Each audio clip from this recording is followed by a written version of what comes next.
Good morning. How's everyone doing? My name is Raul and I'm a computer science student going into my second year at the University of Nottingham. After a nice and relaxing summer, it's almost time for university courses to resume.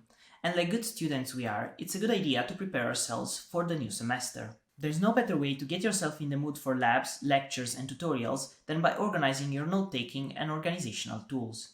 In this video I'm going to talk about all the tools that I'll be using this year at university that allowed me to achieve first-class grades in all the modules that I've taken last year. Let's start with the first and easiest to configure, Microsoft Teams.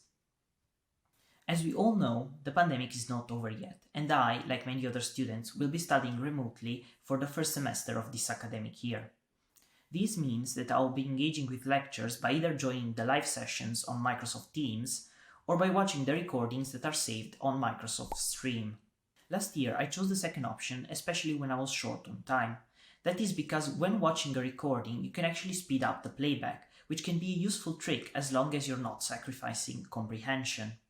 Next, I'm going to talk about my favorite note-taking app, Notion, a tool that allows you to create your own workspace and customize it to fit your needs. Many people use it for note-taking, but it is also widely used by businesses and teams to manage projects, keep track of documentation, and collaborate. Notion is based around the idea of using blocks of content. This can be text, images, videos, voice recordings, and many more. In fact, Notion provides tons of integrations with other applications that allow you to embed their content on any Notion page.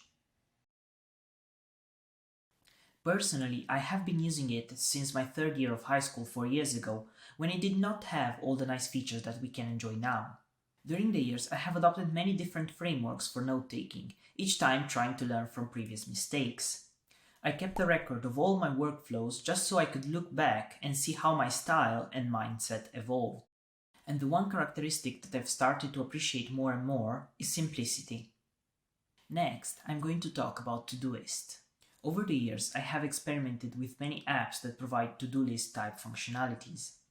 Some examples include Habitica, AnyDo, Google Tasks, Notion, and even Google Calendar. All these apps are great, but whenever I got to adopt one of them, I would just stop using it after a couple of weeks, for reasons that varied from being over-complex when it comes to Notion, to being overly pushy when it comes to Habitica. Last year, I started using Todoist as my main organizational tool, and I've never looked back ever since. At first, I used it with the Google Calendar integration that allowed me to see every task I added on Todoist also on my Google Calendar. If this is what you're looking for, all you need to do is go into Settings, Integrations, and connect your Google Calendar account. Personally, I quit using this approach after just a couple of weeks in favor of organizing all my tasks on Todoist only. The thing I like most about Todoist is its versatility and simplicity when it comes to adding new items. You simply write the task and include the date that will automatically be picked up by the app. You can also add tags to your task by using the @ symbol, or add the task to specific projects by using the hashtag symbol. And you're done, all without getting the hands off your keyboard. The final platform I'm really excited to talk about is Quizlet. Quizlet is a study and revision tool that you can use to create digital flashcards that you can take and use wherever you go. It is based on the idea of spaced repetition, a studying technique that has been proven again and again to be extremely effective, especially when trying to memorize definitions, words, and concepts. Other than the usual flashcards, Quizlet also provides a series of active recall activities such as write, spell, and match that you can choose based on the topic you're studying. In addition, it also provides a guided study mode that adapts its pace based on how well you know the content.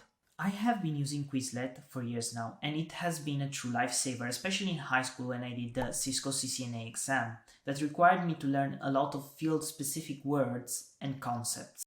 So give it a try, and remember to give your brain enough time to metabolize the knowledge between revision sessions. These were all the apps and platforms that I used last year to achieve first-class grades in all my modules. I hope you found this video useful and that these tools will help you to achieve great results with your studies. Thank you very much for your attention. Hit the like and subscribe button if you enjoyed watching, and I'll see you in the next video.